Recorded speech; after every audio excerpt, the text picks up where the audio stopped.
Hi, everyone. We have a queer church on Friday because I wanted to hop on and talk about the full moon in Sagittarius that's coming up this weekend, and also that we are coming up towards June, towards Pride, towards the summertime, and it's exciting. I've been talking a lot, if you've been following House of Our Queer, about May as a portal. This year, 2026, is ruled in tarot by the year of the wheel, the year of the wheel of fortune. So all of this year, calendar, Gregorian year, we are going up and down. Change is the only constant.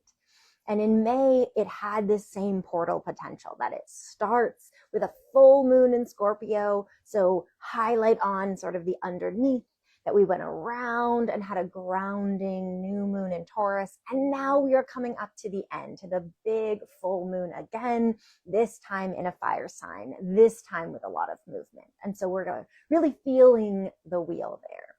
So I've shared a lot if you're following here, and if you're in my newsletter, I shared that out as well. But I wanted to come here and get a little bit of what's going on. I also have a reading for us today by Laura Chung, who wrote "Liberation is Written in the Stars," and this is their interpretation for the full moon in Sag.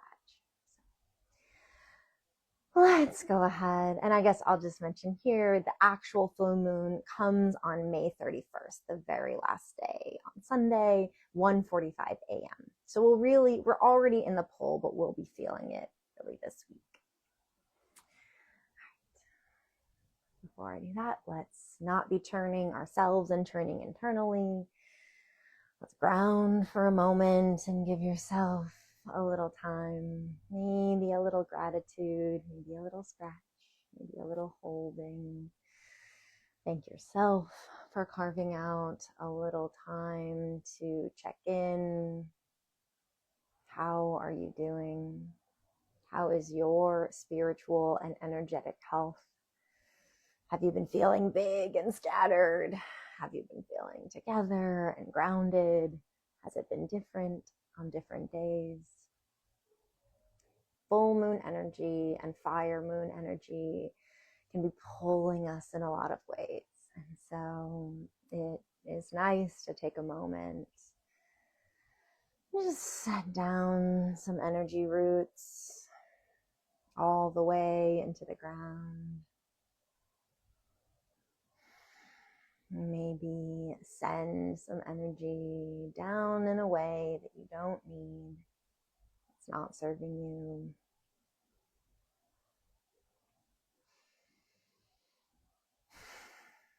Okay. Here we have "Liberation is Written in the Stars" with the full moon in Sagittarius by Laura Chung. As I type this, part of me realizes how frivolous some things have become as we are not consciously aware of the poly crisis. It's not that there have never been genocides, ecocides, and famines, but now we are fully aware of them happening simultaneously as we are live streaming these atrocities on our devices. I think this is where hope comes in. Sagittarius is the archer, the archetype. You know, it's actually a centaur, horse thing with a big arrow. So you see a lot of arrows when it comes to Sagittarius. The archer archetype.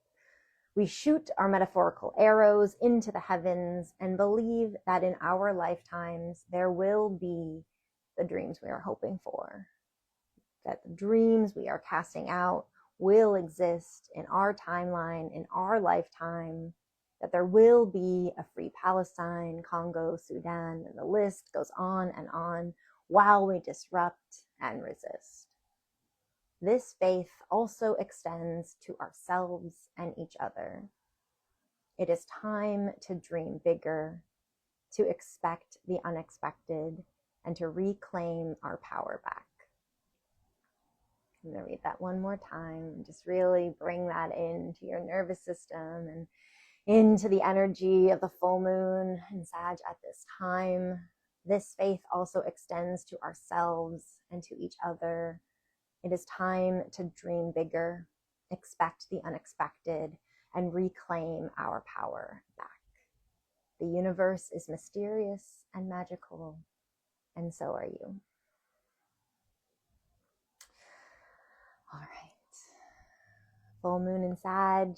This really is the culmination of what we've been building to all month. It is the ending, and the ending in fire and in movement. It's also a blue moon, right? That happens when there is 2 full moons in a single Gregorian calendar month. It is rare. That's why the saying, once in a blue moon.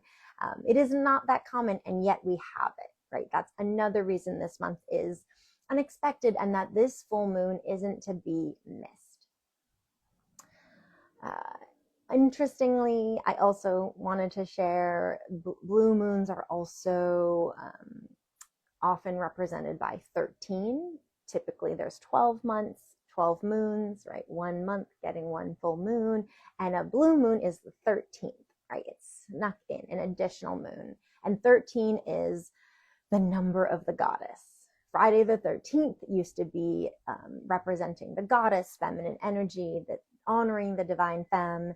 And then, of course, that's been turned into this like spooky holiday, Friday the 13th, when unpredictable things and horror happens. Because in our patriarchal society, the things that are often representing women, femininity, divine femme, our own intuition and our depths becomes this scary and unknown thing. I like it both ways, but I want to kind of name that's kind of part of this energy, this mystery, this mystique, this addition. Sag is also fire. It is the wanderer. It is the most movable of the fire signs. It has the most movement. If we think of Leo is the sun. It's fire, but it is very steady. It is everything rotates around and comes to me and my fire. Aries is, I call it a fire arrow. It's like, I am the leader. I am on fire in this direction that I am going, and anyone coming with me can be in that light. Sag is, I'm burning over here. I'm burning over here. I'm burning over here. I'm burning over here. It is, I call it kind of the airiest of the fire signs. So we have that kind of movement. We aren't, even though the full moon illuminates in one spot, Sag full moon is moving. The spotlight is moving and moving with us. And because of that, that is why I think a lot of people call Sag the lucky sign. It is a sign for the things I want can come true. It is many things. You know, Sages will say like, this is, I wanted it and it's there. And I think part of that is Sag doesn't encourage us to wait. Sag says, I want this. I see it. I like it. I want it. I got it. It's going towards it, leaping off, going in that direction, being willing to burn the bridges behind it, blaze the trail forward at the same time. And in that, it is not allowing our mind to block us, even our bodies to block us from the things we want and from the things that are trying to find us. So this is truly a moment where we can align and blaze in that direction. If you've been kind of stuck here with I'd really love this dream. I'd love for this to be different. Maybe someday or in another lifetime or in another portal, this could happen. This is the time to kind of connect those dots. Sag says, you know what? It wants me. I'm right for it. It's already on its way. I can see it. I'm moving towards it. It's already happening. It's already in motion. And simultaneously, again, burning up the limits, the limiting beliefs, the things that are kind of holding us stuck. It's not a bad lunation. It's not a bad time. It's always great to feel lucky. And it really encourages us to commit to the adventure. So I encourage you to think about what's the adventure you want to be on. What ways are you ready to get unstuck? What is the reality that you want to blaze into? We are here midpoint. We're about to be in June, midpoint of 2026. Time continues. Time is not waiting for us. Time is moving on. We are now 6 years from 2020, right? 2020, the great quiet of time when we were forced to reevaluate. what are we doing with our time? Who am I spending my time with? How much of my time am I willing to spend at a computer, frankly, right? In an office, doing a task I don't enjoy. Many, many, many things. And so now we're fully halfway through 6 years past that. What does it mean for the things that came up then? What does it mean for this year when you had resolutions in the beginning of the year? Also, because we are in the Lunar New Year, year of the fire horse, and we're going to have another fire sign next year. These 2 years we're in movement. Let's go. So we'll all see where we are at the end of this. Right now, we're about to be 6 months in. So I think it's a great time to kind of reevaluate, well, what direction do I want to go in, whether I know the outcome or not. And frankly, better if I don't, right? Just time to go, time to believe. So thank y'all so much. I'm so excited for you and your dreams, and to be living at the same time that you're living, and being in community with what you want to create and where you want to go, and what I want to create, where I want to go, and having there be some energetic connection. Super grateful for all of you that support House of Our Queer.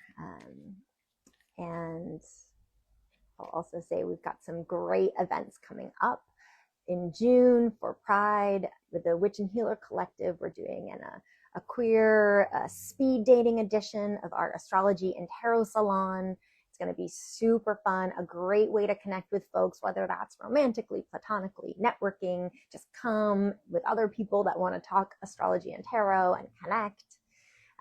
Meet your people who you want to do SF Pride weekend with, that kind of thing. It's on June 19th, 18th.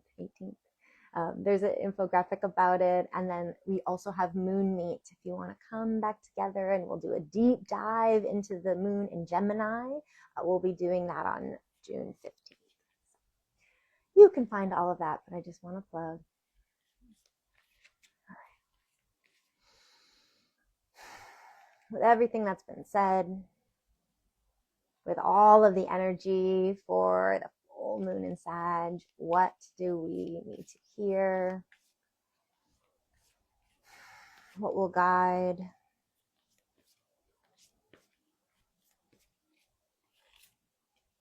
Ooh, King of Cups. I'm using Light Seers Tarot here. The King of Cups. So as I'm here, like fire, fire, fire, they're like, and water. And also, how are we, as we are moving towards these versions that we're stepping into the next thing, how are we also being the ruler of our emotions? This also makes me think that as you're thinking about where you want to step into, who you want to be, the blazing path that you are wanting to go onto, really think about that emotionally too. What are the limiting feelings, the holding hurts that are maybe keeping you in a place or connected to a person, a relationship, a situation that is no longer serving you, that it's very thin and ready to burn up. The wood is dry, right? How can you identify those as something to burn as you move forward? And also, what are the feelings that are maybe keeping you stuck? Is there big fears? Is there big imposter syndrome? Is there ways that the feelings you have about who you are or what you deserve, feelings of worth, that are actually more than any forward movement of, this is the job I need, this is the relationship I need, XYZ, that's the thing that is going to be the best for you to move forward with, burning up those limiting beliefs, burning up that this is what I'm holding in my, I'm like gesturing here, because whenever we get the King of Cups, it's like, whew. So how are you going to use this weekend and the full moon in Sagittarius to burn that up and to move forward into a new way to start June, to start the next 6 months of this year? I'm excited for you, and I'll see y'all next